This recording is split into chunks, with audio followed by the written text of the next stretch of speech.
what they say. Fuck with my Akim, fuck with my sisters, then I got a problem, I'm never gonna miss you. I got 100 hanging out the AR, I got a 50 hanging out the pistol. He say it's corner, I'm just being realistic. I be on them corner posted with the realest. If it's the Sabbath, then we going fishing. I'm really no man, that's a God-given mission. I'm really on Timbers, I'm strapped in the picture. I get the honor to be glad at this mission. Hebrew Academy graduate, niggas training and go through the baddest conditions. I fuck with none but the baddest of bitches. She righteous, submissive, she glad to be with me. And if they prove me like better, man, niggas, you know I'm a practice, she glad to be listening. I ain't having that shit till I go make some business from scratch. You bitchin' the different breed of black men. We don't do the back thing. I remember back when I was really trapping, trying to get the racks in, selling dope to black men. But now I'm trying to make it straight. Like, forget about my face. We sticking up straight, can't hold us. Till heaven, the world won't hold us. But this is a rank, I told you. Turn up in here with the soldier. You can take that to the bank, we focus on how many times must be remind you. Everybody want to best, so I will never take up as a place. When the law with you ain't no up next. It's just us, nigga, that's that on that. All that weak shit, that ain't no threat. Say you won't beat, bitch, but that ain't no sweat. We with all that. Lord call a nigga out the world. I respond and they call back. Oh Lord. And everything that they stole from us, fuck that shit, we want all that. Niggas snitching in there like that. That's why we unaffiliated with them. They killing women in their broke positions. That's why we unaffiliated with them. They telling lies, switching up the doctrine. That's why we unaffiliated with them. They ain't gon' ride until they die, so that's why we unaffiliated with them. I'm on the command and general, YAHANNA, we unaffiliated with them.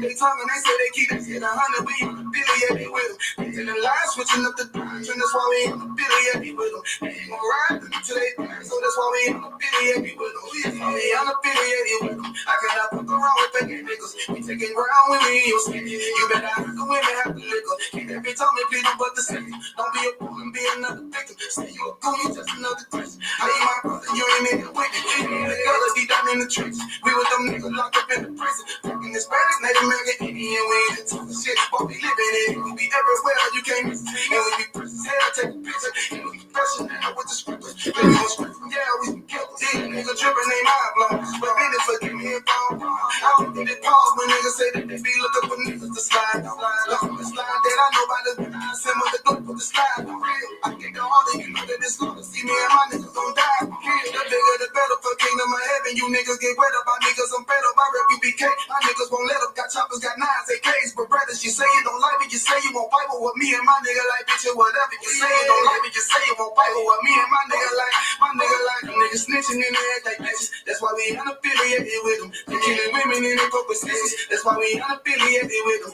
They telling lies, switching up the doctrine. That's why we unaffiliated with them. They ain't gon' ride until they die, so that's why we unaffiliated with them. I'm on the command and general, YAHANNA, we unaffiliated with them. They talking, they say they keep that shit 100, we unaffiliated with them. They telling lies, switching up the doctrine. That's why we unaffiliated with them. They ain't gon' ride until they die, so that's why we unaffiliated with them. Yeah. See, they always ask us like it. Why y'all don't fuck with such and such? Why y'all won't come together with such and such? I be like, we unaffiliated with them. Understand me like it? Niggas be out here on some weirdo shit. And to be honest, that's why we unaffiliated with them. Hey. That's why we unaffiliated with them. Yeah. All right, y'all heard that we unaffiliated with them. You understand? Here in the ISUPK, under commanding General YAHANNA, we not affiliated with any other Hebrew Israelite group, Christian group, Muslim group, any group at all. All right, on the planet Earth, and that's for a good goddamn reason too. Look at what's been going on out there with those other groups. You understand? And like my brother just said in the song, we unaffiliated with them. We can't affiliate ourselves with sinners. You understand? We can't affiliate ourselves with evildoers. Now, do we teach them? Absolutely. You understand? Are we hoping that they turn from their ways and start serving the Lord as we did? Yes, absolutely.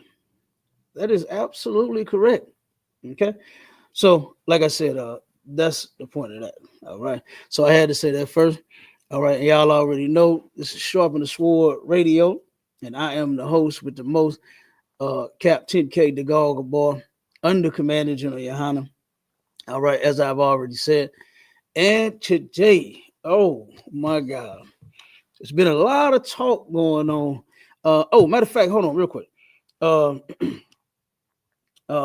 Let me, before we get started, y'all already know we on all the social media platforms. We on the Facebook, we on the Twitter, we on the TikTok, we on the Instagram, we on all everything live right now.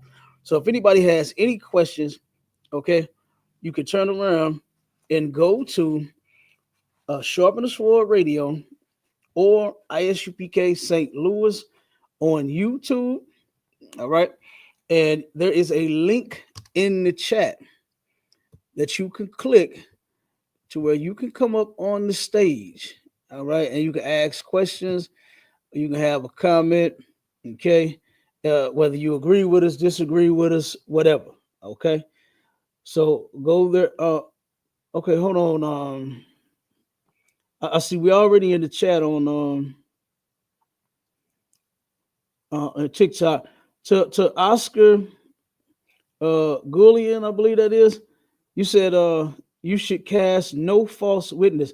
What did I false witness about, Oscar? And if you could, Oscar, that's a fucked up name. But uh, Oscar, if you have any question, if you want to join the live, right, we can have an actual conversation. Okay, you can actually go to. I just said it. You can do. If you didn't hear me, go to YouTube and you can look up Sharpen the Sword Radio, or you can look up ISUPK St. Louis, and you can join the stage, man, and we can have a discussion. We have a back and forth conversation, okay, about what I just false witnessed about, I guess, to you. That's something else that kills me with these people out here that do not understand the Bible, don't even know what the hell false witness is, don't even know what bearing false witness is. All right. Oh, and we on the clubhouse too. So if anybody wants to join the stage on the clubhouse, I believe it's open. You could just open your mic and it'll allow you up on the stage. And like I said, if you have any questions, whether you agree or disagree, if you want to comment on the topic, you can do so. Let's get it. That link that's in the corner at the top, all right, that is our link to the Passover. All right, so y'all can go and pay that fee. You all are welcome to come. All Blacks, Hispanics, and Native Indians. Commander General Yohanna has invited you all out. All right, so Oscar commented, he says, you're lying to the people. Okay, basic commandment that shall cast no false witness. Again, dude, I just asked you, what did I lie about? What did I false witness about? That's what you said. You said I false witnessed something. So tell me what I false witnessed about. All right. And you're right. You will be proven to be stupid once I'm done with you. You are correct. You're right about that, Oscar. Okay. Is it Oscar the Grouch from like Sesame Street? That's the kind of Oscar you are? Because we absolutely know you Oscar the dummy. Oscar the big dummy. All right. We got Officer Maishala in the building. Bring you up on the stage, y'all. Shalom, Mike. Shalom. Shalom. Yeah, what's going on, other one? No, you got it, mighty man. What's the word? Not much, not much. Out here doing putting some work in, so I have to tune in on the show, so I am better to go live and show my face, but I'm in the building though. I'm in the building. Right. Okay. Hey Oscar, I see you got a lot to type about, man. Come join the live, man. I don't like doing all that typing and stuff. Just come and have a conversation. All right. Hopefully you're not, that scared. Being Oscar the Grouch. You see him, my shot, Oscar the Grouch in the chat on TikTok going in. So look, Oscar the Grouch, come join the live, man. Yeah, so you just said, remember that shall cast no false witness. I'm out of here. Yeah, you're out of here. Kick rocks. Okay, kick rocks. You said you are lying. Why would I want to take part in that? What the hell did I lie about, Goofy? And then you still heard. You still heard coming. You taking part in it. If I lied, why didn't the hell you just leave when you said I lied? That's what I would have did. If I turn around and see somebody lying, I'm gonna just dip out. Not sit here and stay and comment back and forth, all because you know you cannot prove what you just accused me of. Is saying that I am bearing false witness. You know how to, and then let me explain something to you all. You got a lot of dummies out there that think they know the Bible, whether they're Israelites or Christians, okay, whatever they are. They don't even know what bearing false witness is. Bearing false witness is not a simple, just a lie. You understand? It is where you are actually testifying against someone falsely. That's why it says it's a false witness, you big dummy. Okay. So you turn around. This means that, okay, if you turn around and someone, let's just say person number one, gets accused of stealing out of Walmart, right?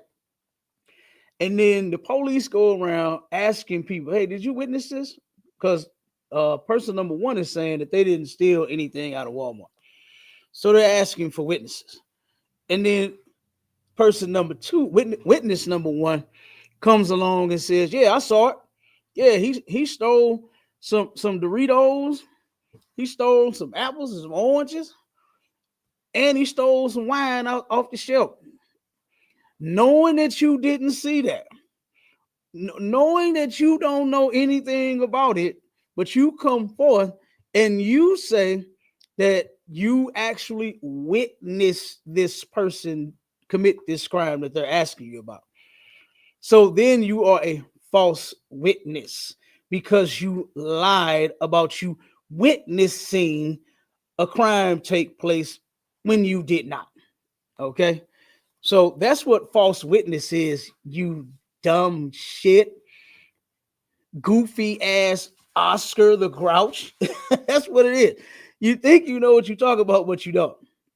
All right. So I didn't false witness about anything. I haven't lied about anything. I never have and I never will. All right.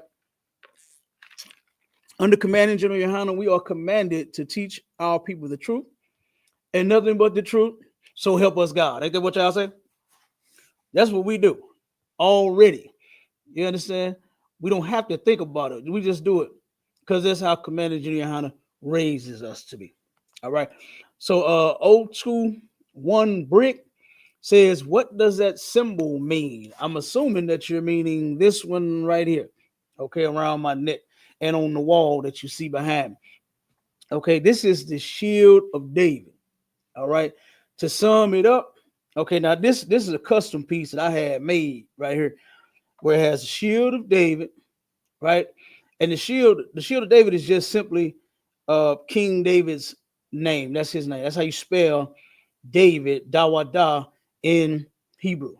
Now, around it, I have the letters of my school, my organization, right? ISUPK. All right. So this is the home of the truth. Okay. All right, hold on. They're trying to violate me. Look at Oscar trying to violate me. Look at him. Come on, Oscar. Be a man. Don't be a chump. You joined this live, and now you're trying to get me shut down. Look at him. Ain't that somebody, y'all? What are you doing, Cat? Look at all this shit. Hey, Yeah. the coward Oscar the Grinch came in, and now he on TikTok trying to get the live shut down. Oh no, man. Come Hey, on, you man. you Christians gotta have some balls, man. You guys are a bunch of chumps. You understand? Right. You guys are a bunch of chumps. You understand? We got the trooper in the building, Shalom Mark. Yeah, about Hey, Shalom, you car. yeah. What's going on, Adawana? Right. So anyway, so real quick, so yes, this is just simply how you write King David's name. It has nothing to do with voodoo, spookism. No, we don't worship the thing, we don't pray to it, or none of that.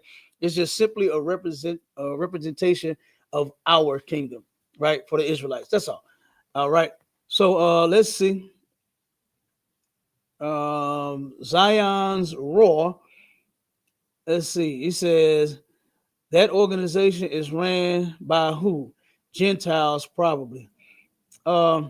You must be stupid to say such a thing. We are Israelites in the ISUPK. No Gentiles in here. All right. Then Gleep, Glorp, what the fuck? Gleep, oh my God, these names getting dumber and dumber. Aki, you understand? It said, aren't you part of a hate group? Yes, they actually labeled us as a hate group, but we are actually a love group. We love our people, blacks, Hispanics, and Native Indians, and that's who we are for. We're just not for everybody. So of course they're going to say that we're a hate group, all because we don't allow white people in our organization. We don't allow Chinese people in our organization. We don't allow Africans in our. Oh my God, no smelly Africans in this organization here.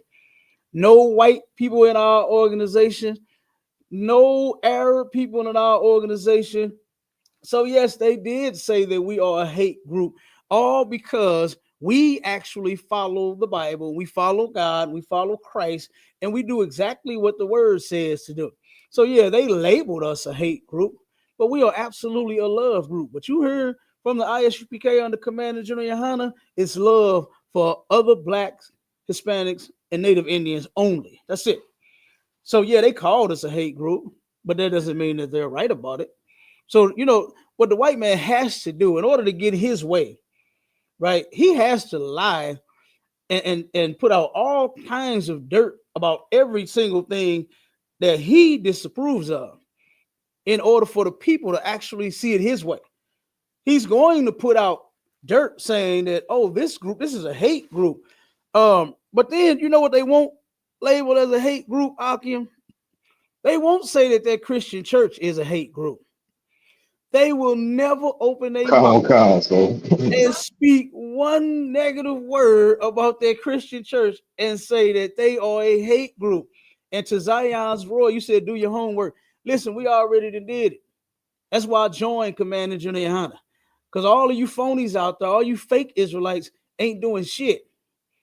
You ain't doing a goddamn thing. Commander General YAHANNA, I did the research, I did the homework, and I saw that he was actually doing the work. He actually cared about blacks, Hispanics, and Native Indians, and he actually follows the word of God to the T. Now, what about you, Zion's Roar? What about you? You understand? Do you do anything for your people? I'm sure you just roar on TikTok. You understand? I'm sure you just roar on Facebook or something.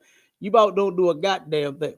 So, but anyway, yeah. So, like I was saying, they'll never say that their Christian church is a hate group and that they hate the children that's in their church because they molesting them all. They'll never say that their Christian church is a hate group because they're sleeping with all of their members' wives. They'll never say that their Christian hate group, I mean, a Christian church is a hate group that locks their members in the building until they collect $40,000. Damn. Look, come on. They'll never say that they are a hate group. You know what'll never happen in the ISUPK? It has never happened and never will. We don't molest children in here, Christian church. Zion's Roar. We don't sleep with other men's wives in here, Zion's Roar. Because now you pussycatting. You ain't roaring shit. You're a pussycat. Okay? We ain't gay and lesbian in here, Zion's Roar. But the Christian church is. We don't steal people's money in here, Zion's Roar. We don't force people. Commander General YAHANNA has never forced a dime out of anyone in this organization. Never. But guess what? But we're called the hate group. So, hey, we'll take all the hate that your bitch ass got. Okay? So prove that we are a hate group. Prove that this group, this organization is ran by Gentiles. Prove whatever you say. Let's hear it. All right? Like I said, join that live, man. We are on YouTube. Okay? And there's a link in the chat. I'm going to put it in there again. Okay? I'll post it in here again so you can turn around and join the stage. Go to ISUPK St. Louis, or you can go to Sharpen the Sword Radio on YouTube and click that link. And I Kerr says, am I a Hebrew Israelite? I'm an Israelite. Absolutely. All right. Hebrew is the language. Israelite is who we are. Robert Qualley says, is that the Star of David? No, it's the shield of David. OZ, the great powerful, big GD. No, this has nothing to do with being a gangster disciple. That's gang shit. We're not in no gang. All right. We absolutely say serve the Lord in the ISUPK. We're not in no gang. All right. DR says, do you support genocide? What kind of question is that? All right. We know who is in support of genocide. So-called white man. He is in support of genocide. All right. Okay. And then 021 Brick says, let's bring our people home. What people are you speaking about? And then what home are you talking about bringing them to? All right. And then Patrick says, you are praying for me to find the truth. Didn't you hear me when I said that the ISUPK under commanding General YAHANNA is the home of the truth? I found it, Patrick. What's wrong with you? All right.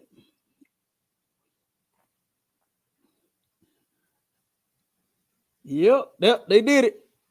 They did it, Marshall. They did it. They blocked it. I knew that was coming, boy. Ooh-wee. It was too hot for them. Let's see. All right, the rest are still open. We still live, and we're gonna keep on going. You understand? They not finna stop this truth. We got other lives.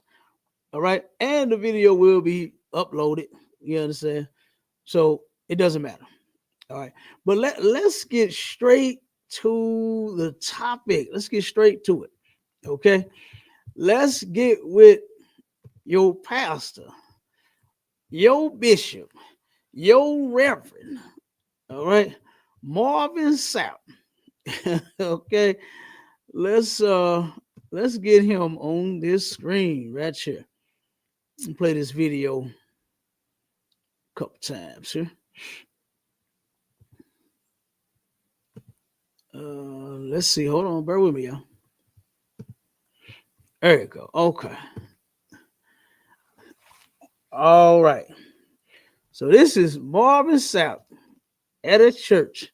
I'm gonna show you how. Like I said, they are never going to turn around and say that this Christian church is a hate group. They're never going to say that. Okay. But listen to this guy, man. Listen to this cat. I'm gonna probably play it like 2-3 times, real quick, real short, so that you can get the gist of it.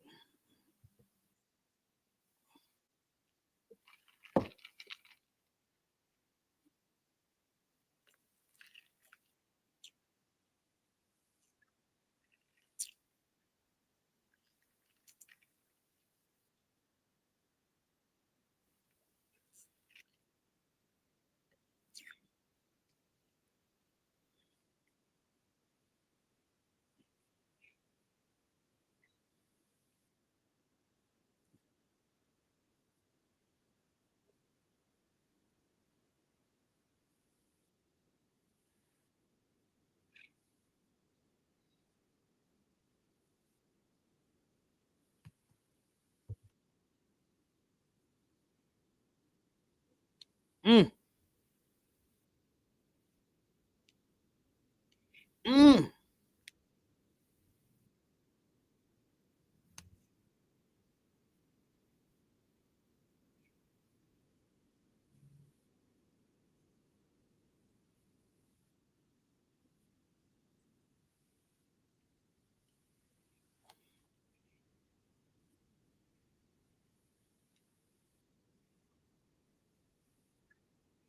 Mm. Close the doors. Do you hear him? He turned around and he said, "It's 1,000 of you in here that's got $20. Close them doors.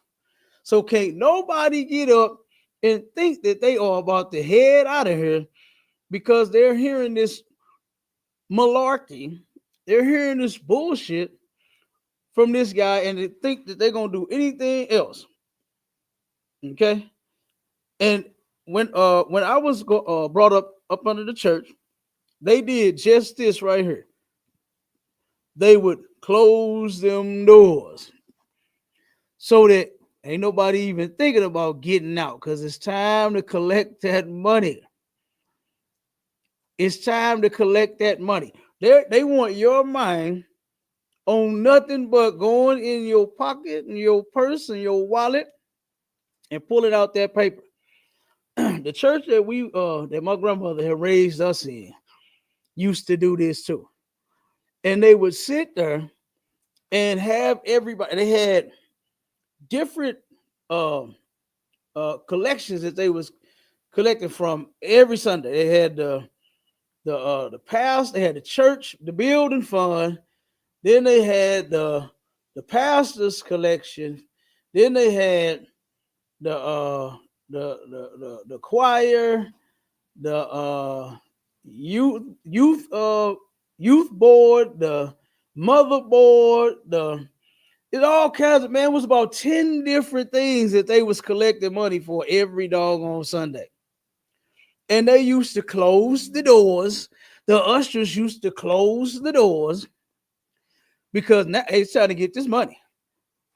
It's time to get this money.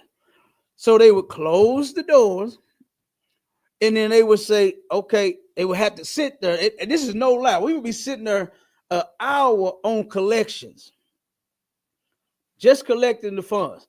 They'll turn around and then they'll count it. As they bringing it up, somebody's counting the money. I forgot what position they was in or what they held, or whatever. But they up there counting all of the money.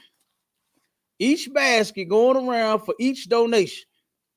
And then when the money would go back up there, they'll turn around and count it out real quick. Boom, boom, boom, boom, boom. So they'll have what they want to collect every Sunday.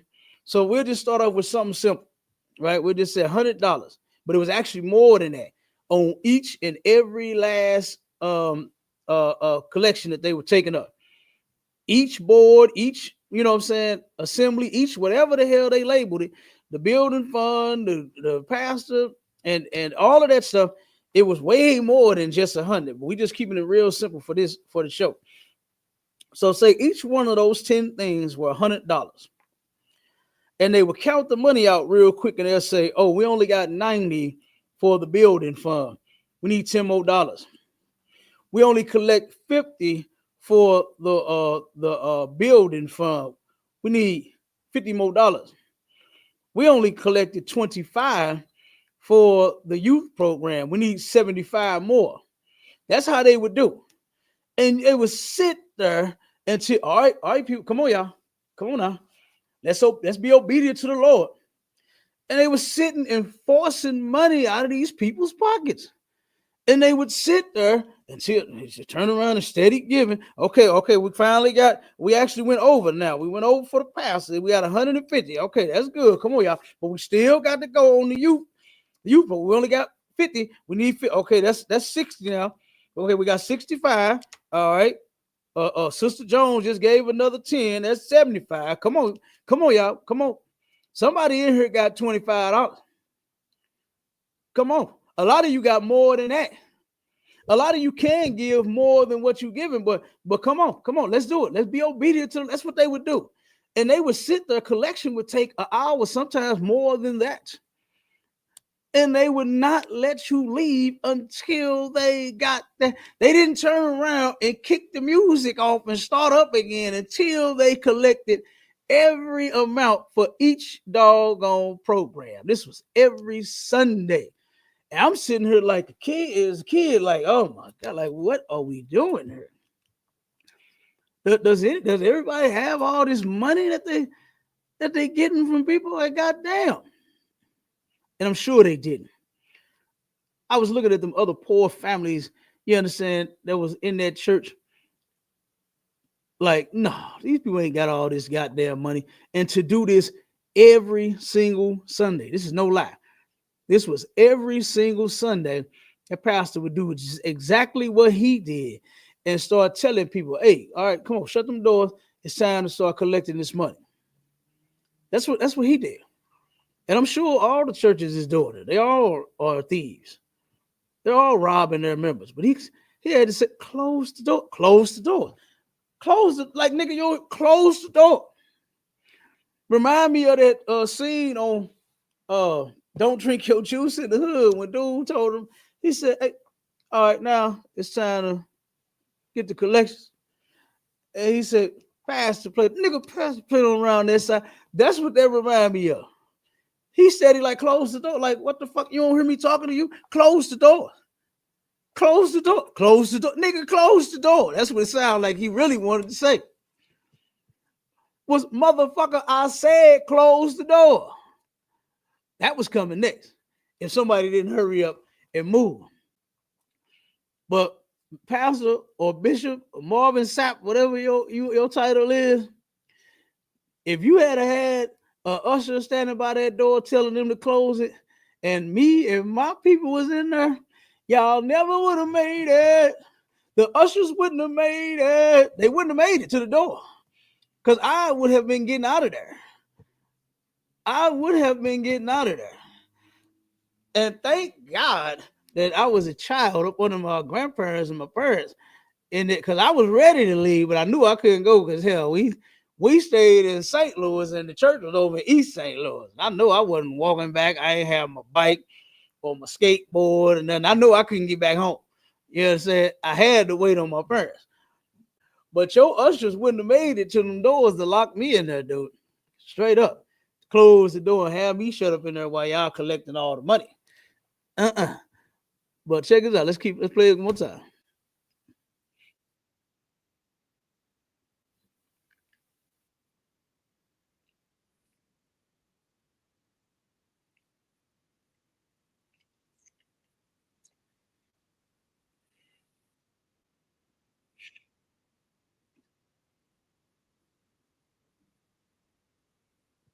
And you got to look at these people's faces, man. Go and find the video and go and look at these people behind him faces and how these people don't agree with that, but they still went in their pockets to give that money up. So y'all that's standing up here with me, you're going to give 100. And listen to what he said. It costs to sit up here, man. This ain't no free seat. The hell wrong with you? It costs to sit up here. So guess what? You, that $20, put that 20 up. That wasn't for you. You gonna give 100. That's what he said.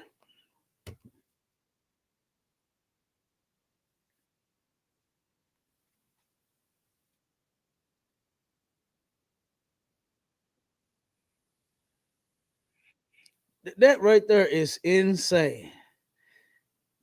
I need to see 1,000 people moving. I need to see y'all asses up out them seats, walk down here and tangibly put this money in this basket to where I can see it. That's what he about to say. Check it out. I want to see the folks put the 20s in the baskets. And it better not be no 10s and 5s unless it's 2 and 4 of them. And you Negroes that was at the strip club last night, they got all the ones that threw it at their booty. I hope you still got 20 of them left. Because you finna come up here and you gonna put 20 in this basket. And I want to see 21s like you made it rain on that booty. I want to see it. Don't put no 2 ones in this basket. It better be 20 of them. So this is what he said. This is what this guy is doing to his members. Start moving. Start moving. Come. Hurry up. Let's go. Let's move. Don't you see what this dude is saying? But this ain't a hate group. This ain't a hate group. Commander Junior Hanna ain't forcing you to do shit. He ain't locking no doors on nobody. Everybody is free to leave. You're free to leave if you want.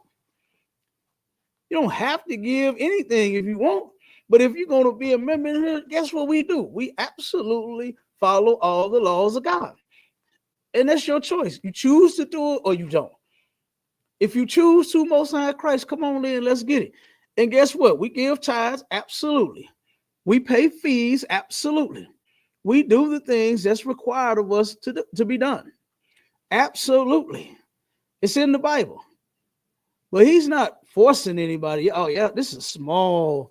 If I can get 2,000 people to give, just hurry up and give that paper. Come.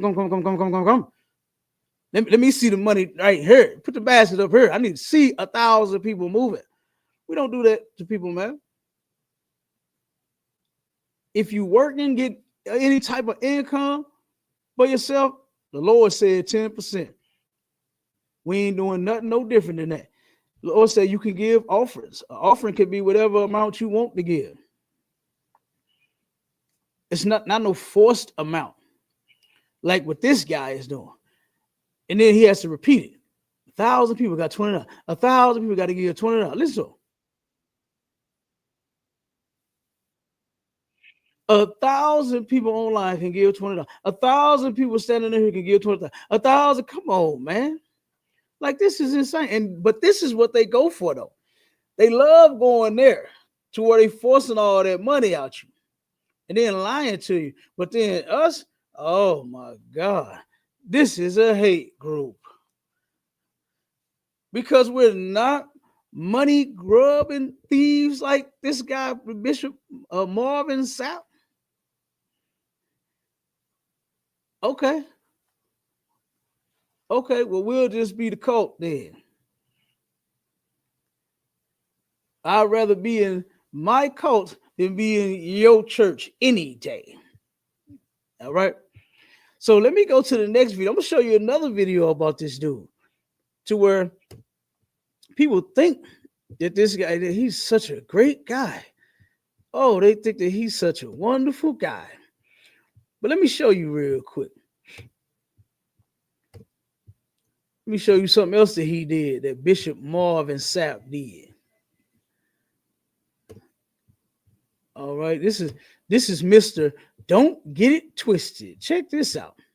All right, I'm gonna play this one a couple times so you can catch this one too.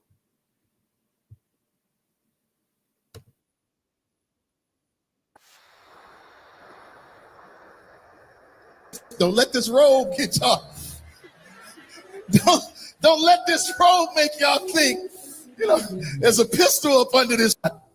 Okay, he was walking behind me. I got nervous. Don't get it twisted. Don't let this robe get y'all.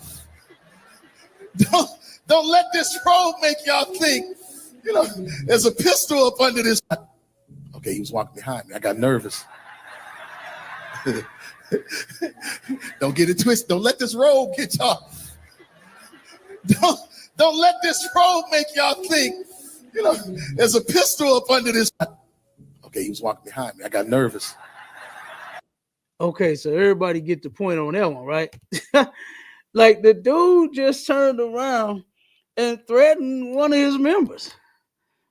He just threatened the person and said, "Hey, don't get it twisted. Don't let that." What does he got on, a pink robe? What is that? Fuchsia? This thing got on a pink robe. Talk about, hey, don't get it twisted. I got nervous. You walking up behind me. It's a pistol up under this thing. Like, what is you doing, man? The dude is threatening his members. This is insane, man. It's like what could, sir. Go ahead, Hey, if this pastor supposed to be so holy and sanctified, why ain't need a pistol under the robe? Ain't, man, come on. ain't his faith supposed to protect him? What's going on? So lucky. Ain't that crazy? Now that's one thing that I ain't never did to my brothers and sisters. Said nothing about that. First off, I ain't never been nervous around y'all. You know what I mean? I ain't never been terrified or scared or none of that. If anything, I actually feel safe around my brother. Look, we had one brother that was at the lecture down in Kansas City that Officer Malak did.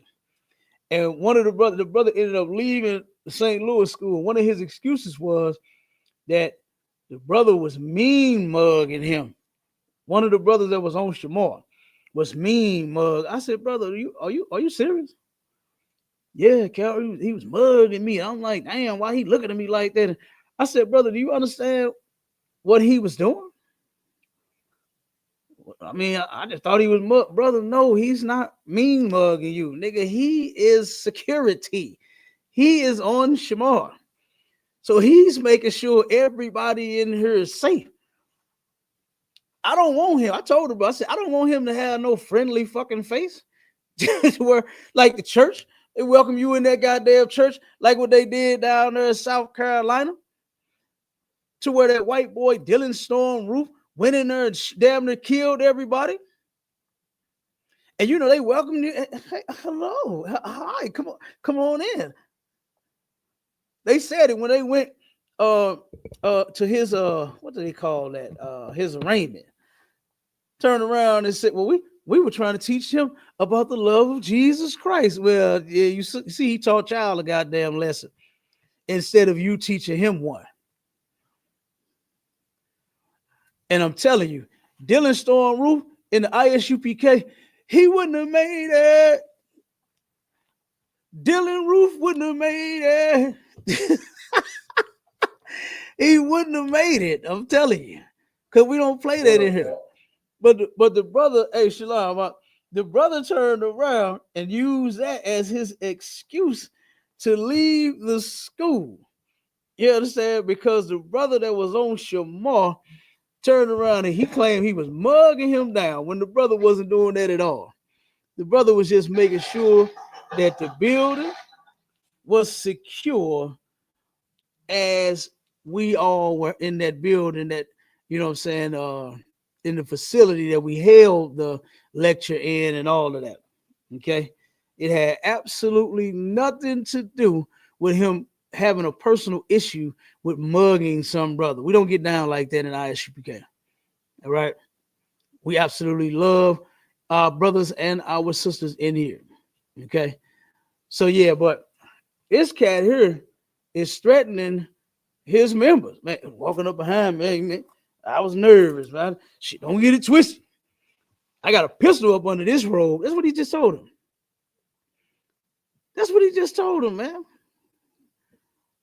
Like, that's crazy. That is crazy. But that's Marvin Sapp for you. You understand?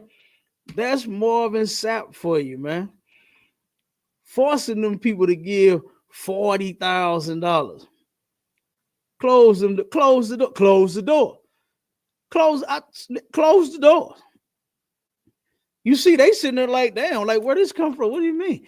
Because they didn't do it the first time he said it. So you know that that's not something that they normally do, which is lock the doors when the, you know what I'm saying, when they collecting the money or probably at any point in time in their service. For him to have to keep repeating, close the doors, close the doors, close the doors, close the door, that's obviously something that they don't normally do. Like if I could, sir. Go ahead, Op. Wouldn't that be false imprisonment for him to hold them people against their will? That's crazy. Absolutely. That is Absolutely, crazy. that's what that is. But because nobody labels the Christian church as a hate group, they just sit there and take it up the ass. Whatever these people do, they just sit there and take it. Go ahead, Trooper. Go ahead. To add on to what the other one was saying, like it seemed like that would be kidnapping and robbery, wouldn't it? He Yeah, demanded money. yeah, all of that. And then you close it. You can't lock nobody in, man. You can't close nobody in. If a person wants to get up and leave, you supposed to let them get up and leave. You cannot hold anybody against their will and shake them pockets until they give you $40,000. You know what I'm saying? You can't do that. So yeah, you both are correct. You can't do that. You can't force nobody to give you no money, and you can't force nobody to stay seated until you collect it. And to tell the people, oh, you know what? Hey, we're gonna go around and I need, matter of fact, bring them baskets up here. I want to see y'all put that money in that basket. I'm gonna make sure that everybody put that money in that basket before we get out of here. I need to see 1,000. Come on, hurry up. Come. That's what he said. It's like it's meaning hurry the fuck up. That's what that meant.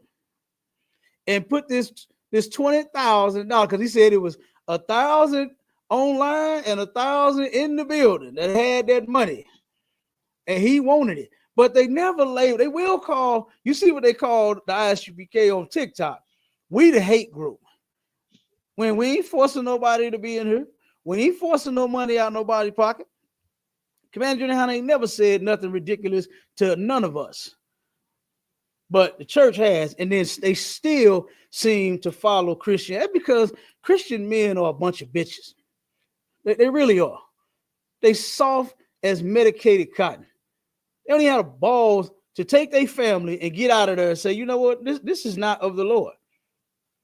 You know, I've been reading scriptures and stuff like that, and none of this actually fits the Bible. None of this stuff. So black Christian men are a bunch of cowards. You're a bunch of chumps. You're a bunch of chumps. You're a bunch of sinners. And that's why y'all go to that place. You go to that place because your church allows you to be just as nasty as the pastor, and as the bishops, and as the reverends, and the rest of the members as sinners. That's why you all go. That's why you all go to church, man. It's not because Jesus Christ is there and God is really there helping save lost souls. All of you souls in the Christian church is lost, and you're still lost. And you don't even know you're lost. You're sitting there following some shit that don't even go along with the Bible. But then you think that you in the right place? Hey, Lord be with you. But bless your Christian heart. Go ahead, Marshall. now, okay, what I was gonna say, he did his whole call on him. He told him to shut the doors. Then he said, we all gonna leave together. And then he said, y'all ain't gonna do nothing but go to the restaurant. Mm-hmm. Right. He started running. Man, That was just a little quick clip, the one that I got, but he did say that. yeah, that was crazy, Cap. That was crazy. Start talking about taking his wife out and see the movie and the popcorn and the soda and how much it would cost and all of that. Mm-hmm. Yeah, he did. He started running all that down. Why? Because he just, that's all he care about is that money, man. He don't give a damn about nothing else. You think a man like that cares about his members? Hell no. He can't. It's impossible. He cannot.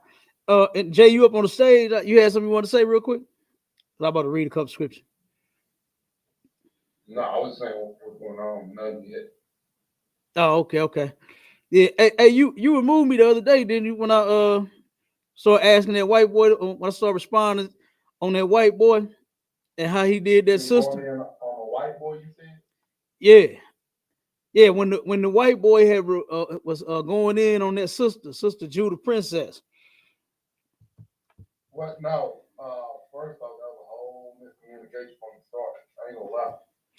Before you even got in there was miscommunication. That dude was from overseas. Came from Yugoslavia. So where they were from, they had never seen. He had never seen. Now I think 1980s. He said 1980s or whatever. And he said he grew up in a small rural town. Like, you know, in America, you have like small towns where everyone will go outside that town growing up. So they don't know how the rest of the world really functions. You know, so he said he came from overseas and he had never seen a black person before, right? So when he said person, he said he actually thought that something was wrong as a child at like, I think 12. He was like, he's like, hey, do you need some help? Like he was trying to like help because he actually thought something was wrong out of ignorance. And so he was trying to say, hey, you need to go to the hospital or something, because he literally had never seen a black person before. And then him and Judah Princess went back and forth over that. And I'm like, I didn't think that as he was saying literally there was something wrong with being black. He was just saying, I've never seen this. You know how kids will make innocent remarks a lot of times, so that they're just ignorant. They're not saying it to be hurtful or anything. But Jay, this a grown ass white man. You sat here and just made. Hold on. You just sat here and made excuses for this dude. You understand? Because hold on. You compare him to a child. No, the children. He wasn't grown. Hold on. He wasn't grown. So he's a child? No. When he was telling this story, I'm saying before he got in there, he was saying when he first came over here, as a child, he had that experience. He wasn't saying he had that. He does that now. So anyway, however it go in America. Oh, okay, so you were saying this is when he was a child that he did that, right? If he said he did that at 50, whatever age he is now, he's been in America for what, 30 years? I'll be like, come on, bro. You tripping. Man. Okay. So hold on. So 1 second. So you said he's 50 and he's been in America for 30. I just know he's older than what he was. He's grown.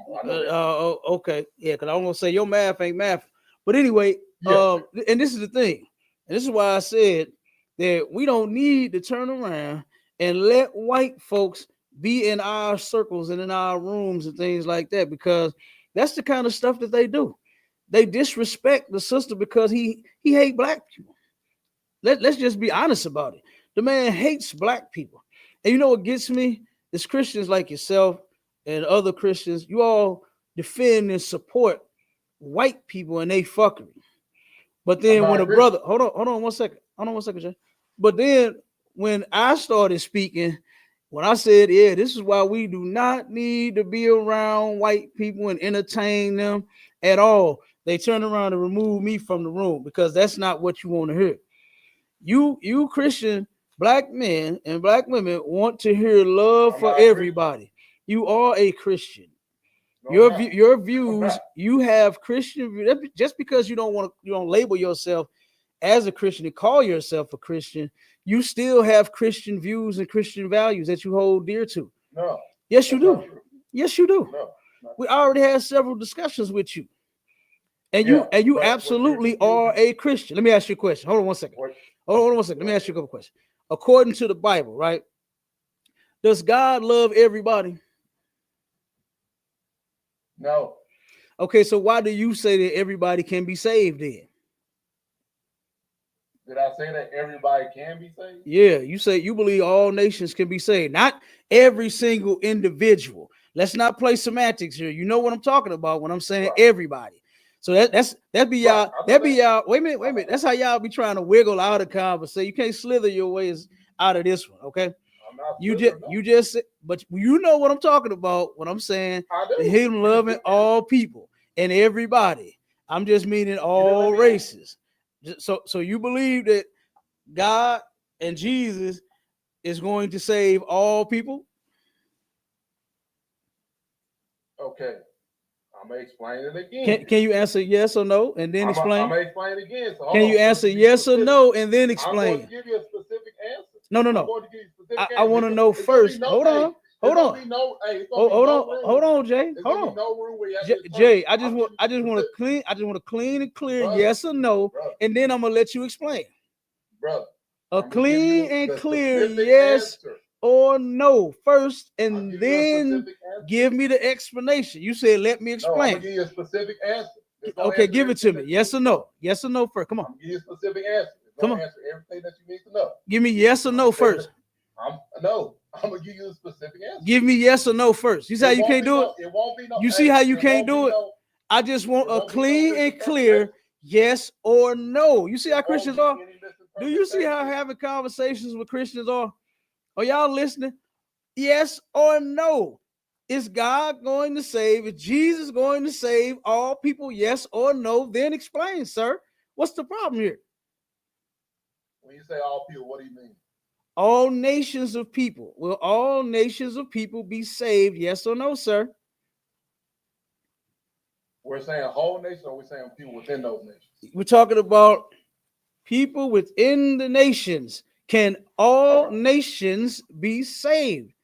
Yes or no, sir? Yes, certain people within all nations can be saved. Yes, sir. Okay, now go ahead and explain. Okay. That's all I'm gonna say. Whenever see people say, like when we say all Israel shall be saved, we know that he's not talking about every single Israelite. We know that, right? I hope everybody knows that. He's not saying just because you're an Israelite, you're going to be saved. There's certain things that we have to do to be saved as Israelites, even after the fact. So when I'm talking about nations, I'm not talking about how he's going to save the whole Egyptian nation. He's not going to save no whole Russian nation. He don't give a damn about them as a whole. But there's certain individuals. I don't know who all these individuals are, by the way. There's going to be a remnant because he always works with remnants. He don't work with large numbers anyway, the Most High. And they're going to be selected by whatever grace God want to have on them. I don't know why, but he's going to have grace on them folks, and them folks will be able to be saved. Why? I don't know. But they got to take that over God. People got to take that over God. Okay, I got you. So here's a quick 2 scriptures real quick, and I want you to answer this for me. You said that there's going to be some people out of every nation that God is going to save. You don't know why, but it's there in the Bible. So I would like to see where that could be found in the scripture because it's not there. All right. Okay. And then in Amos 3, and I'm going to read verse 1, and then I'm going to read verse 2. It says, "Hear this word that the Lord has spoken against you, O children of Israel, against the whole family which I brought up from the land of Egypt, saying, you only have I known of all the families of the earth. Therefore, I will punish you for all your iniquities." So real quick, right here, you're saying that the Lord is planning on saving some people out of the different, other nations, the Gentile or the heathen nations, the non-Israelites. Right. Okay. Yes. But right here in verse 2, it says, "You only have I known of all the families of the earth." How do you get around the Most High not knowing those people at all, not dealing with them at all, because his dealings is with his children, the children of Israel. Correct. Right? Correct. So that's just like a parent goes into a school and he has one child in a classroom of 50. He's not going in there to address the other 49. He don't know him. Yeah, he know little Timmy. He know little Johnny. He know little Sandra. He know all the kids in the class. They all speak to him when they come in. "Hi, Mr. Jones." You understand? Right. So he know that they're there, but he don't know them because he's not responsible for them. So how does God not know a people, but then is going to turn around and save a people and deliver them from something? Make that make sense to me. Right. Well, yeah, I'll change. So when the Israelites were coming out of Egypt, they definitely came out of mixed multitude. It's written in there. Now remember, when the Most High told the people, he said, "There's one law for the homeborn." So these are people who are already Israelite, bloodline Israelite, and it's one law for the stranger. So that means there had to be some type of foreigner among them, right? All under the same law. Okay. Now, he also do not oppress or vex the stranger, because you were strangers where? In the land of Egypt. So he's obviously saying we were strangers, foreigners, in the land of Egypt. All right. So we do not treat them the same way. You know what I mean? And we're talking about people who are with the customs that we're doing. We're not talking about people who come in and do whatever customs of their other nations. That's why the Midianite woman, Pineus, went in there and he stabbed that Israelite that was with that Midianite woman, because them women were still doing their practices of other nations. And the men start to go over and make justification for it. Versus Moses' wife, Zipporah, who we know, if we look, she's a Midianite. That's not an Israelite by birth. Moses is walking around everywhere with this Midianite woman. Well, he's walking around with her. Everybody knows this. Then his second wife, that's a Cushite cat. That's not an Israelite by bloodline, you see. And Most High did not say anything about that. So what we have to conclude is these people who are amongst the people who are strangers, they that are still among them and not getting cast out of the camp, are people who converted over to the Israelite way, doing our law, our customs, our commandments that the Most High gave us. One law for the homeborn, bloodline, one law for the stranger. You see, why is Rahab, who we know is not an Israelite by birth, bloodline, why is she even mentioned in the faith chapter if God is not messing with no person of another nation? You see. Okay, so it should not be one person that should be from another nation that God is dealing with in the faith chapter. It should not. But Rahab was not. She was mentioned. So what I'm telling you is these people who will be saved, okay, they will be doing the same laws, statutes, commandments that we're doing amongst the people. They will not be doing their customs of witchcraft or whatever, tattoos or whatever they've been doing. They got to convert over to our ways and follow the same God that we got.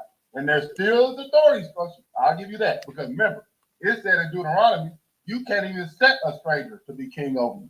So there still is some authority within that, but there will be ones that will be saved that the Most High is dealing with. Okay, now real quick, see that right there, what you just said didn't make sense. All right, wow. because if it's one law for all of us, then how can a stranger be over us? And I don't want you to answer that right quick. Just hold tight for that on that one for 1 second. I got so, but I'm gonna go back to what you had said about the law. You saying one for the homeborn and one for the stranger. Yeah. Can an Israelite in the Bible be called a stranger, or has an Israelite ever been called a stranger in the Bible?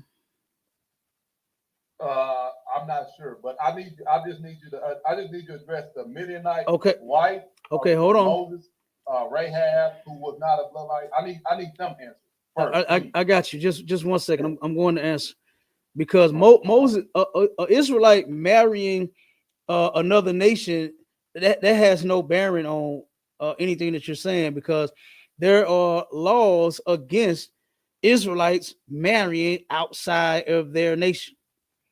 He wasn't right. So no, if you know that, then you can't use Moses or anyone else.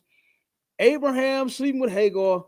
You can't use anybody. The Israelites have done it. They married outside of the nation over and over and over again. And we have scriptures, even Nehemiah. Nehemiah started whooping their ass and made them swear by the law of God, saying that they would not marry them people.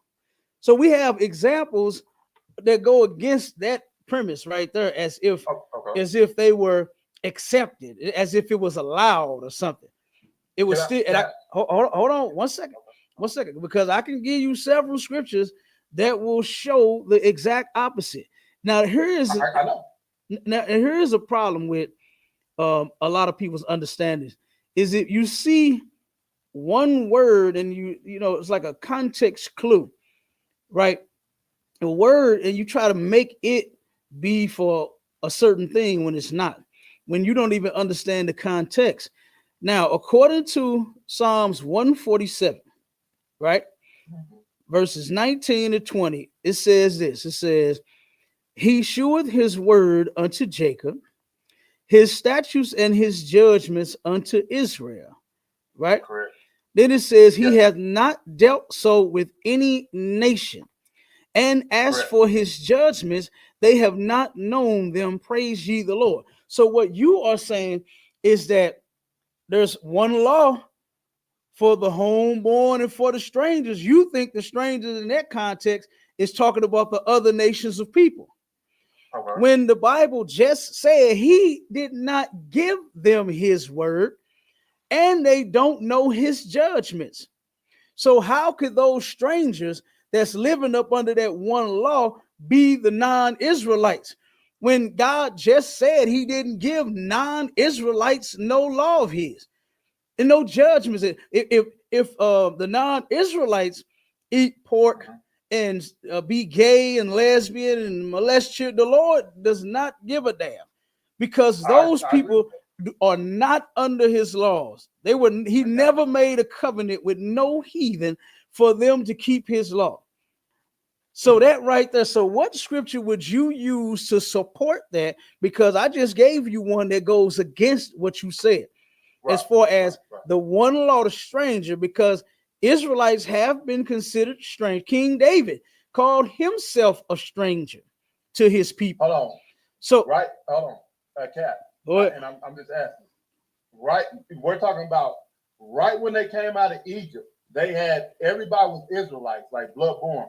But it said they came out of mixed multitude. So why would he even have to say if they're all blood-born? They're just coming out. Everybody knows who they are at that point.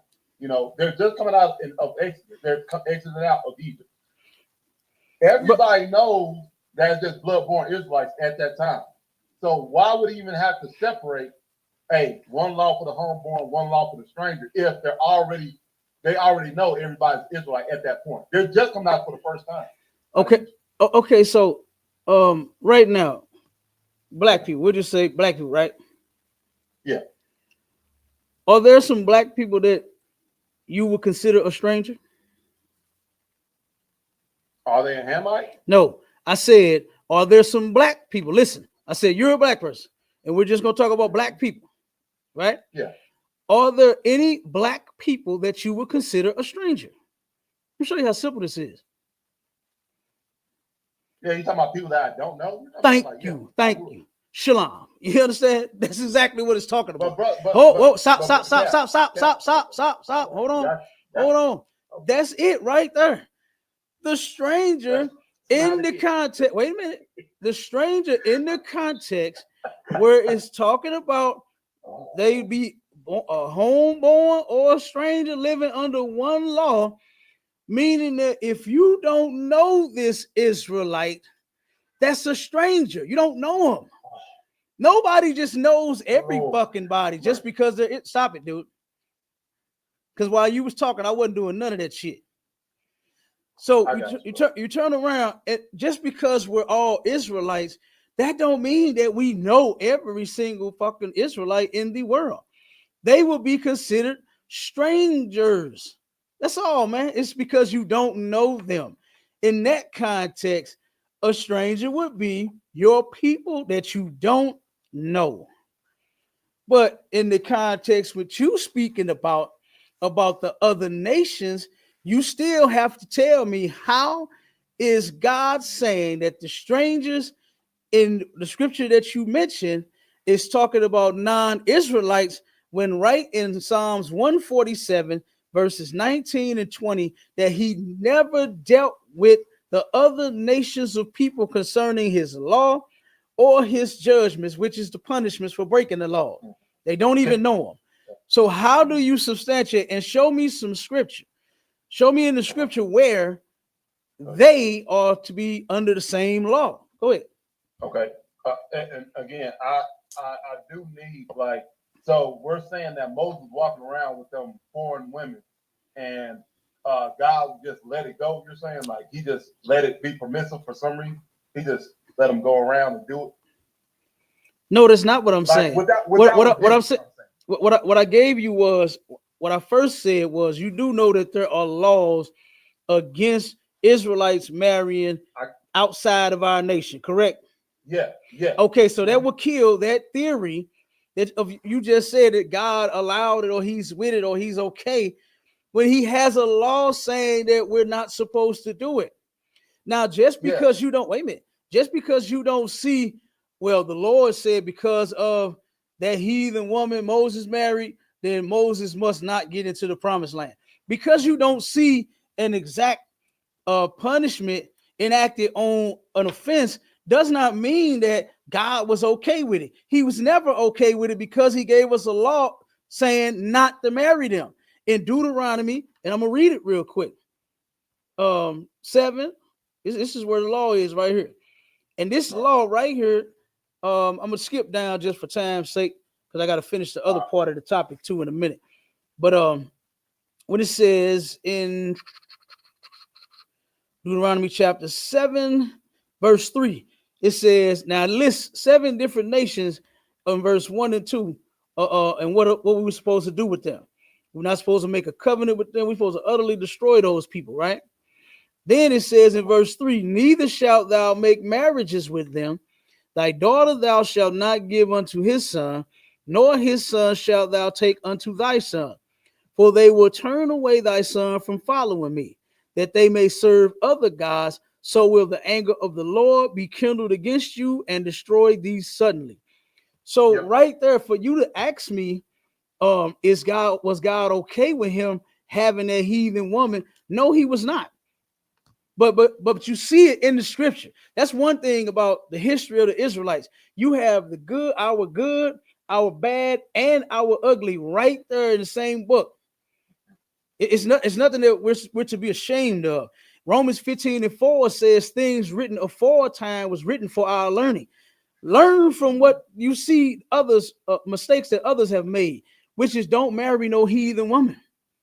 Simple as that, because the law says not to do it. This law right here, the spirit behind this law is don't marry no heathen, because we got more scriptures that will show you that we were not supposed to marry the other nations of people. In 1 Kings 11:1 down to 3, Solomon married strange women. That's what the Bible says. Mm-hmm. And then in Nehemiah it says that those outlandish women, meaning foreign women, caused Solomon to sin. So no, it's not okay for us to marry outside of this nation. No, God was not okay with it, no matter what man does it. But because you don't see a whole list of punishments that went after that, does not mean that he was okay with it, brother. I don't even understand why you asked that question. Yeah, I mean, no, the reason why I asked that question is because, again, when we read the book, we do see, especially if a leader goes off and does something that's evil, we see, because, again, if the leader does it, it's going to be a trickle-down effect, and it influences the rest of the nation. That's just how God works. The leaders are under more of a tighter leash, it seems like, than the layman. You know what I mean, Cap? So when I'm saying that because, like you just said, Solomon, he got rebuked for it. Anytime that you see these sins, you will see, like David, his sin was called out. You will see it being called out by the Most High. So what I'm saying, and we still even reckon Rahab, why is she still in that faith chapter? Because everybody in that faith chapter, it looks like they're talking about promises and getting into the kingdom. So we still even haven't reckoned that yet. But about Moses, I'm saying Moses is not going to be walking around doing a lawless act in front of people all them years, and you will not see a rebuke in the book, because he always rebukes his leader for doing something evil, like with Gideon and idol worship. You see, the rebukes are going to be there, bro, if they're doing something that drastic. Okay. So according to you, real quick, 1 second. One more thing. Okay, go ahead. One more thing. I promise I'll let you go. And you just read that verse talking about the foreign women, they will make your heart turn away, and if they marry these other women, that the anger will be kindled. The reason why I know that is different with what Moses' wives were doing, because again, when Pinaeus and the rest of them went in and killed that Israelite, you remember it said that them women turned away their hearts from the Most High. So how is he going to punish these these people who are lower in stat authority, but he's going to let Moses keep walking by for years and not punish him, and you're not going to see that, brother? That's a schizophrenic Most High from his character, from what I've seen in the book. Even when Abraham lied, he said, "Hey, we see that in the book. We know that it was wrong." So how is he going to punish Moses? Okay, let me ask you a question. Hold on. Oh, no. Hold on 1 second. Wait. 1 second. What you just said, Abraham, you said he lied.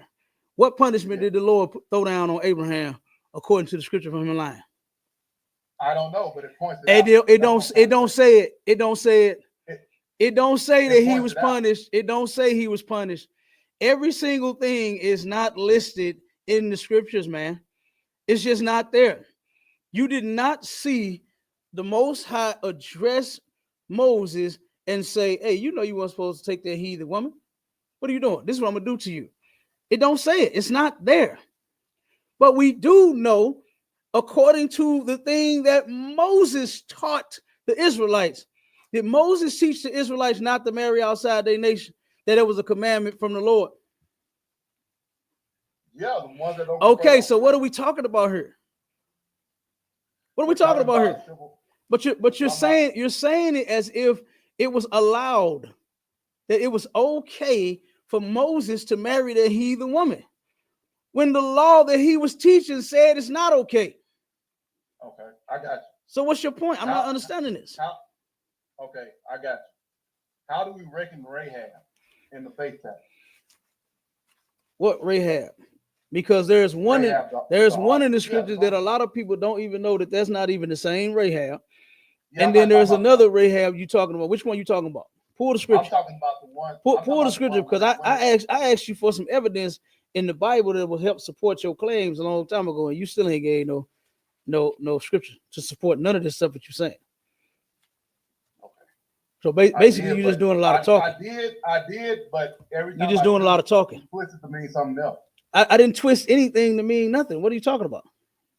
When I said you're saying one law for the stranger, you twisted that to mean that. I didn't twist it up anything. I just showed you in Psalms 147, verses 19 and 20, that the Most High never gave the other nations of people his law. So how could that stranger that you quoted in that scripture be a non-Israelite? And he ran. And that's what they do.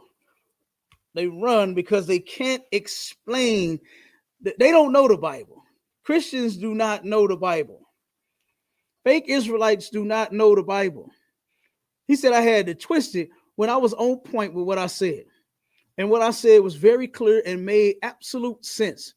Because according to him, if the stranger was a non-Israelite and they're supposed to be living under the same law, like what he said, then why would the Bible say that the strangers, the non-Israelites, were never given the law? It's because he don't know what he's talking about. He don't know what he's talking about, and that's why the brother ran. Okay?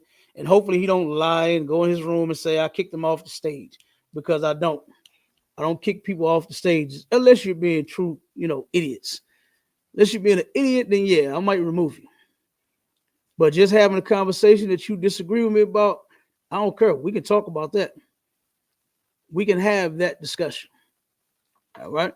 So let me get back to the scriptures. Real quick, I'm finish up and show you that Christians don't follow Christ. They absolutely don't.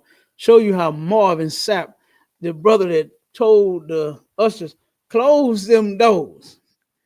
Close the door. Okay. That's what he said to do when them people did not turn around and collect that money fast enough. This is what Marvin Sapp was saying. You understand? Was this right here? That's what he was talking about, right there. You understand?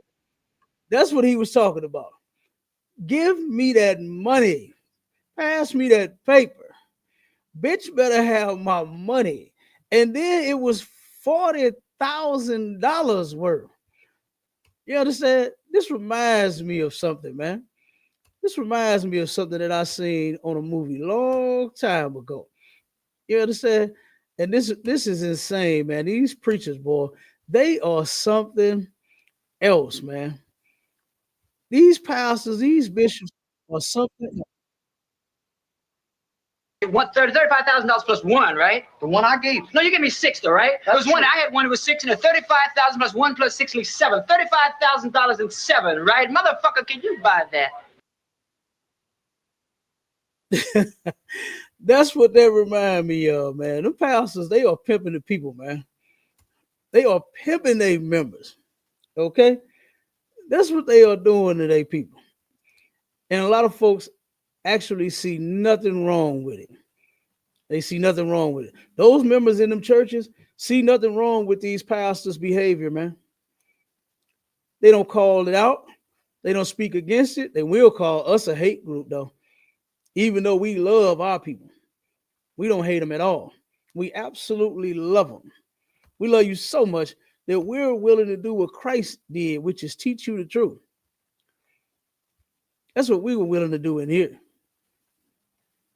Versus us defiling children and defiling your wife and all of that, brother, guess what? We'll help protect.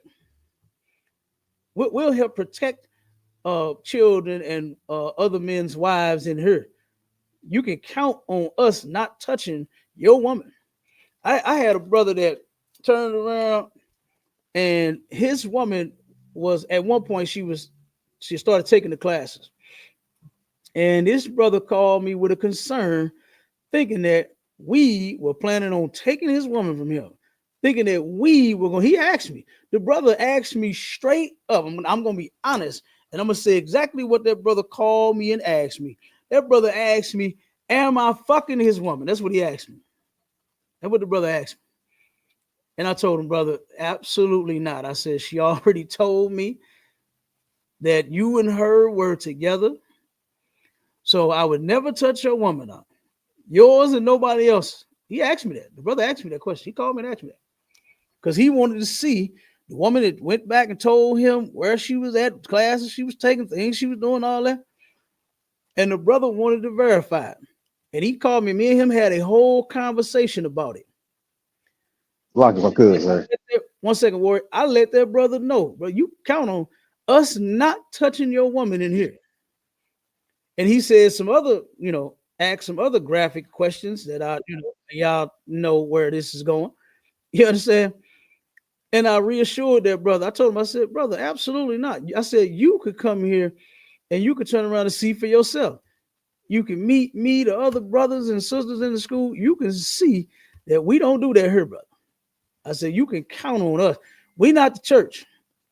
And the reason he said that, and the brother actually turned around and said that she had cheated on him before. I told him, I said, well, brother, I have nothing to do with the past. I said, I understand that, you dealt with that and you stayed. I said, but this situation right here, out of Cap 10K, the Goggle Ball, under Commander General YAHANNA, I promise you, I don't want your woman. I promise you that. And I even met the brother and everything, and the brother was he was still affected. He was still hurt by what his woman did to him in the past. And he couldn't get over it. So he felt like everybody that she was around, she was sleeping with, So go ahead, Maisha. Cat, what I was gonna say is he was taking the horror stories that's probably happened to him or happened to somebody else about the pastor sleeping with men's wives. That's how disgusting the Christian church is. That's a horror story, man, for your woman to go to the pastor and then he takes her to Pound Town. You know what I'm saying? Like that's a crazy thing. You know what I'm saying? That's a lot, man. Yeah, well, yeah, but look at how much that stuff happens out there. Look at how many preachers have given godly men, I'm gonna say, per se, a bad name. To where here we are actually godly men. We actually fear the Lord in the ISUPK under Commander General YAHANNA. We actually obey God. We actually serve our King Christ. But we get lumped in the same bucket in some cases. You understand? Oh man, they might sleep with her too. Why? Because preachers are notorious for doing it. That's what they do. That's what they do. But we don't do that in here. So like I said, you can trust and believe that your woman will still be yours if she's attending classes here. That's still your woman. We don't want her. I don't want her. You understand? And let's move to the other half of the topic, the other topic, which is about defiling children, underage children, man. Defile not thy child, right? And everybody knows that this show is pretty much dedicated to the things in nature of this, to where children are out here being defiled by their parents in some cases, other adults, family members, strangers, friends, whatever. People they know or don't know. You understand? I had a counsel with a sister that was, matter of fact, I think the same age as this girl at that time, pregnant, and was giving me all of these stories of all of these grown men and all of these disgusting things that these grown men were having this child do to them. You know, it was terrible, man. Just listening to some of that shit, it make you want to hurt somebody. You know, when you hear something about an adult doing something to a child, you know, I absolutely understand why the Lord said certain people, when they do certain things, put them to death. I see that like there's no other solution to what I mean, let you walk around free, put you on a sex offenders list. Fuck you. I see why the Lord said to get rid of you. So a lot of you better be thankful to the Lord that right now you under grace, meaning a time period to get your nasty ass life together. You know, because the Lord in the kingdom, oh no, this will not be tolerated. The kingdom is going to be a safe place for all Israelites, man. Every last one of us. You understand? It is going to be a safe place for us all. Children are going to be able to run around and be free, ride their bikes, play on their little skateboards and skates and jump rope. Oh, well, I'm sorry. Hoverboards and the new shit they got now. You understand? They got hoverboards, they riding on scooters and all kind of stuff. They're going to be safe. That's what children are going to be children for as long as they are children. Ooh, wee. And they going to grow up so solid. Oh, man. They going to grow up and be just as great as they can be by not being defiled by some nasty pervert. They're going to turn around and grow and grow and grow. Oh my God. They're not going to have anything on their little brain that they have to deal with at the age of 6 and 12 and 14 and all this stuff, all these horror stories that our children have to tell now. And, you know, some of them are adults now telling their stories when they were a child. You understand? But let's get to this one real quick. Let's play this clip real quick. Into the 9th grade, I made it up in my mind. I said, you know what? I'm going to go find me a boyfriend. And I waited until my dad went to work because my dad worked at night. My mother, she actually went to bed early. So what I started doing was I snuck out the house. And I want to say it was probably about 11 o'clock at night. And I heard somebody say, psst, psst, psst, come here, come here.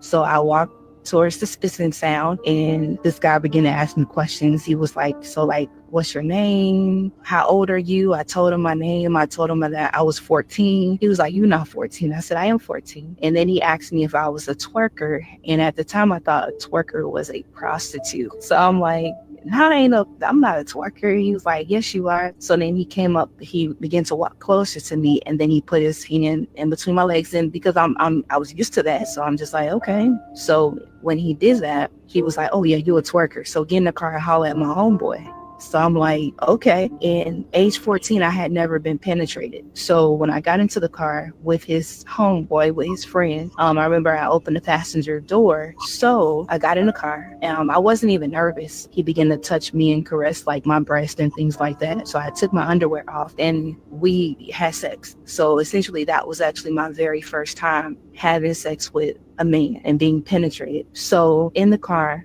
with this man, I want to say he probably was like maybe 18 or 19. After I had sex with him, then the guy who first asked me to get into the car to talk to him, he got into the car and then he was like, hey, let's get in the back seat, and then end up having sex with him. So then when I felt that I was done, I began to like put my clothes back on and proceed to get out of the back seat of the car.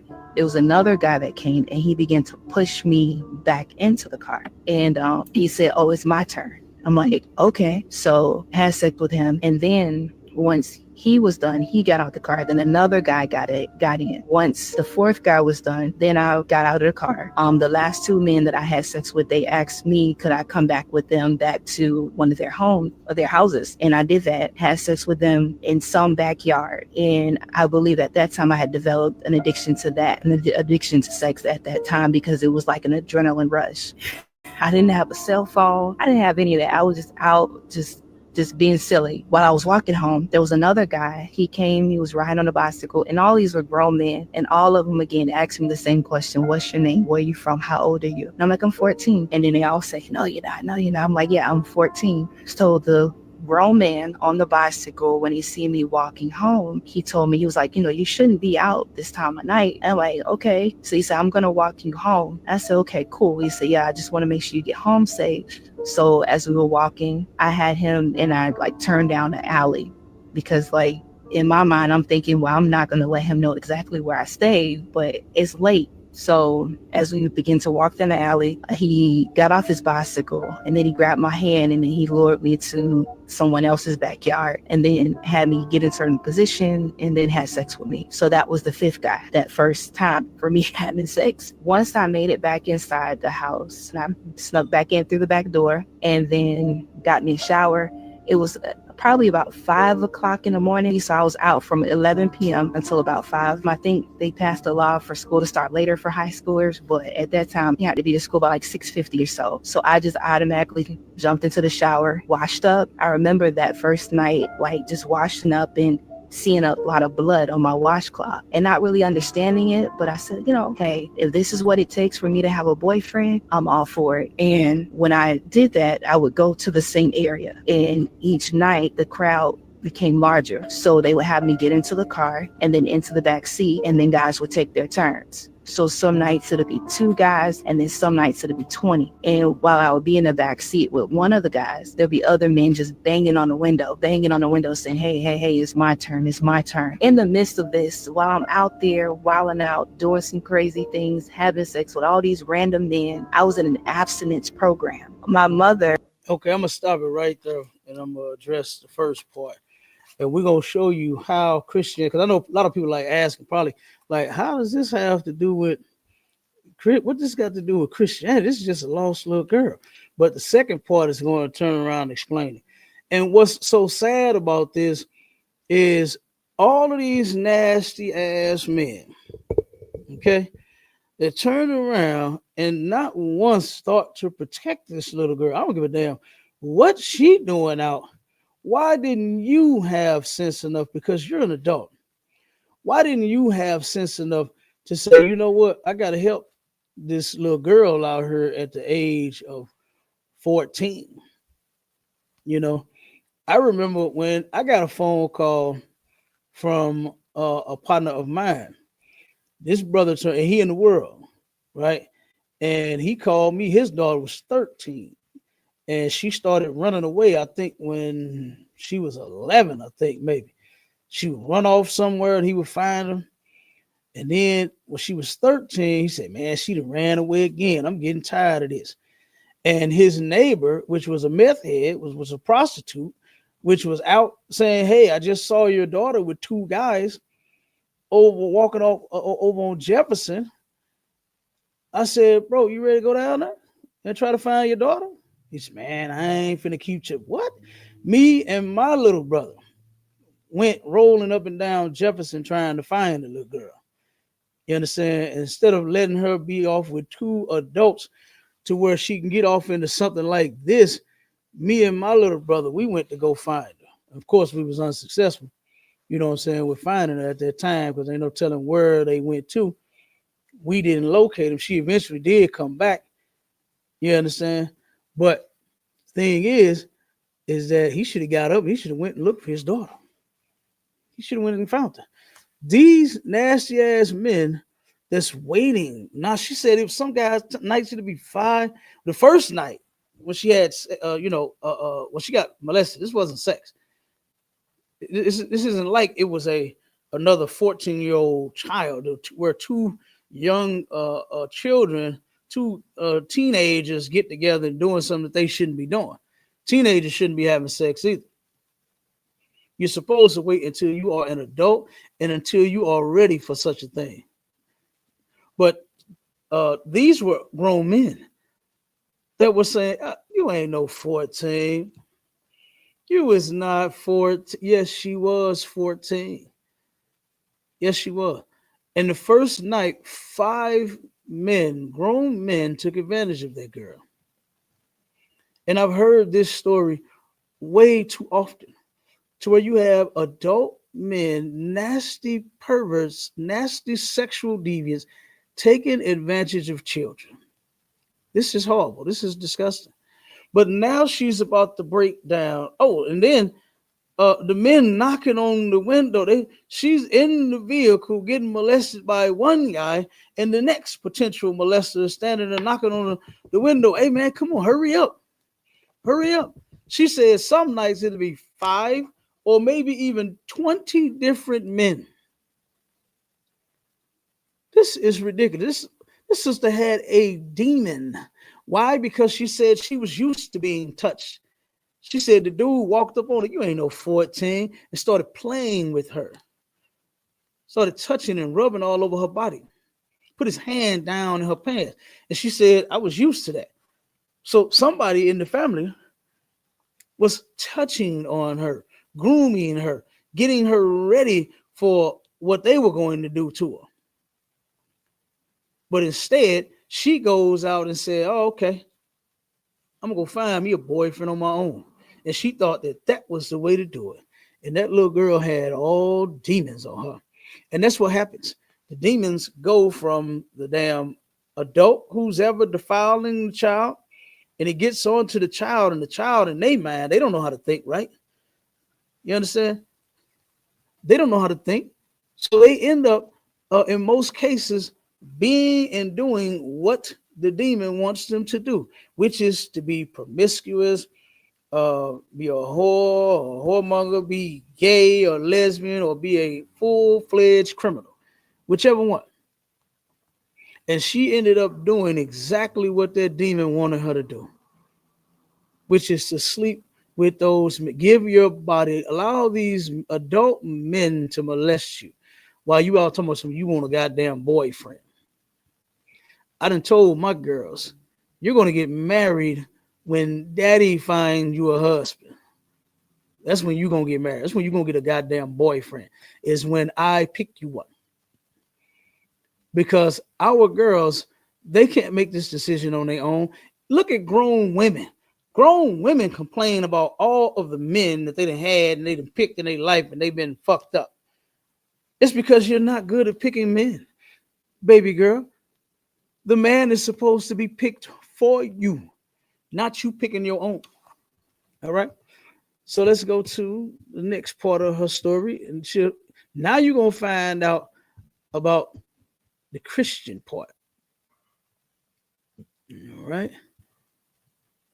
Okay. This while I'm out there wilding out, doing some crazy things, having sex with all these random men. I was in an abstinence program. My mother had us join the church when I think I was like 8. And I was very active. I was active in youth group and ushering. It was like I was literally living a double life. You know, sometimes even after class, you know, some of the guys might be waiting for me, whether at the other house or in the car, or they'll be waiting for me in the bathroom. And then I would have sex with them in those random locations. And my parents, the whole time, they're thinking I'm going to the abstinence program. And I was so well at what I did, I excelled even in the abstinence program, that they had me become to speak at one of the like main events, because they really admired just who I was, but not knowing again that I'm getting buck wild. Eventually, with all of that, walking out, doing all that stuff, it was one day I just decided I didn't want to do it anymore. I really tried. And when that happened, I remember I want to say like 2 weeks later, some guys, for some reason, I don't know how they figured out where I live. They began to knock on the window, and then it began again. The cycle began again. Parents found out about it from a relative who eventually had asked me to have sex with him. Age 15 is when I surrendered my life to the Lord. It's like my life changed drastically. And the things that I was doing, I realized that I wasn't just hurting myself, but I was breaking God's heart, and I didn't want to do that. What a name? Yo, but you told me you weren't breaking God's heart at all. You were breaking your damn vagina and your back. That's what the hell you was doing by sleeping with all them different goddamn men. Okay? That's what you was doing.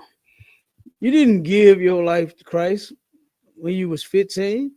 It was already 14 doing these things that you was doing under a Christian program, an abstinence program.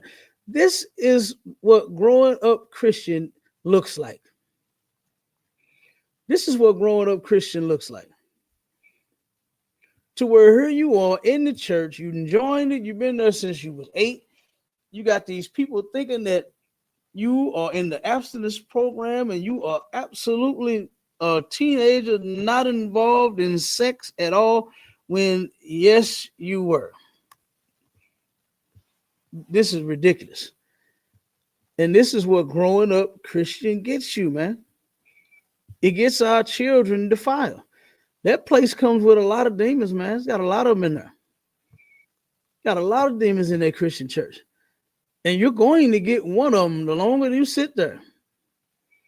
Be raised there. You're going to get them demons. They don't stop you. Why? Because guess what? God loves everybody. Jesus loves everybody, man. So that's growing up Christian. As a matter of fact, we got one more story of this sister that turned around and she got defiled out there as a child too. She was a kid and she was defiled. Someone set her up. One of her friends. Let's play this one. Was younger, around like 13, 12. I went to the homegirl Destiny house and I went to go see her, chill with her. I ended up getting raped when I went to her house. So that regret was going to that bitch house, thinking that bitch was my friend. And she set me up. That was your first sexual experience? That wasn't my first sexual experience, but that was the first time like I had got raped or a train ran on me. I was not. After that, that's when I was really like introduced to the track. That's when I really like started knowing about hoeing and all the bitches on Fig. So she set you up, and after that, it was just buck wild. It wasn't just one dude. No, it was cool 6, 7. It's rough for a 12-year-old. It was around that age. 12, 13. I was around that age. And that wasn't your first experience. What was your first? My first experience was with a guy that I did date when I was. Okay, real quick. Now this is something that all of our people should be looking and saying, like, God damn, we need to clean up the black community. The children are not even safe out there. Like I said, 12 years old gets set up. You got 6 or 7 adults ended up raping this little girl. This is crazy. This is insane. And there was a sister right here in the city of St. Louis in our school at one point taking class, and she could not stay in, whenever she would hear something of this nature, she would end up going off on up. Boy, she Officer of Payala, when that brother was here up under me in St. Louis, he now is up under Captain DeBoer in Minnesota, not Minnesota, I'm sorry, Milwaukee. Okay. But when he was here teaching, that brother was in charge of the school over in East St. Louis and the classes there. And she called in, she was watching the class, and she called in to argue with him about some issue that she had with when the brother was saying something about gays and lesbians, because the sister had went all different kind of ways after she had got defiled by her friend. Her friend set her up the same type of way to where multiple men end up forcing themselves on her, and she could not get over it. She probably to this day, she probably still cry about it and still gets angry and still is hurt and still gets upset about that situation, you know. And I tried counseling that sister and letting her know, listen, you're still going to hear things of this nature because we speak against it. We are absolutely against it. We bring up shows and clips and topics and articles and things to where this is often happening to our people, and we're the only ones that's against it, that's really out speaking out against this kind of stuff, and that's really out trying to protect children and adult men and adult women from this thing happening to them. And so the sister started arguing with me, got mad with me. That's when she ended up leaving the school. But her friend, she could not stay in the truth. She couldn't hear nothing like this.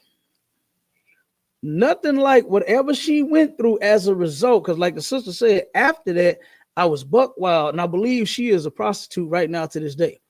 This sister on this video, not the sister that I'm talking about that was here in the school. She was not a prostitute at all. She didn't go that route, as to prostitute herself. But I believe she did some other things as far as like being confused on what sexuality you want to partake in, being with women or being with men. I believe she could have gone several different routes, and she ended up ruining herself and her body and making it even worse, So don't let whatever thing that happened to you in your past ruin your future. It doesn't have to. You understand? If someone defiled you, guess what? You can come and get help and come and get healed from that hurt and that trauma. All right? Don't let it turn around and destroy your life. Don't let your adulthood be destroyed because of a horrible, horrible thing that may have happened to you in your childhood. Now, of course, it should not have happened. Okay? That thing should not have happened to you. And I'm sorry for the people that have gone through such a thing as a child, to where some nasty, sick, perverted adult used you for their sexual pleasure. I hate that happened to you. But again, don't let it ruin your future all because it did, because it destroyed your past. All right. And look, with that, let's get Passover ready. All right. We just about, we got 2 weeks. Oh, man, we got about 2 weeks for the Passover. It's on and popping again. It's going to be down there in Atlanta. All right. So Atlanta, look out. Here we come. Here the ISUPK come. All right. We coming in from all over. All right. So again, make sure y'all go to ISUPK.com, pay that Passover fee, and make sure that you are there for all of the events going down all week long. The lamb slaughter, the black party, the all black party. Don't come in no goddamn blue and no white and no red and no green and no purple. Oh, you niggas better not wear no purple. I better not catch nobody in no purple at the all black party. All right. Make sure you are there in all black and make sure you're there to enjoy yourself. All right. And to my sister Zora, damn right, the water for you, the water to you also, for you rocking with us every single show, every single week. And I can't wait to see my girl. All right. That's my number one sister right there. All my sisters, I love them all. All right. But that's my sister. And I can't wait to see her and the rest of my brothers and the rest of my sisters, man. It's going down again. All right. And with that, Shalom, Israel.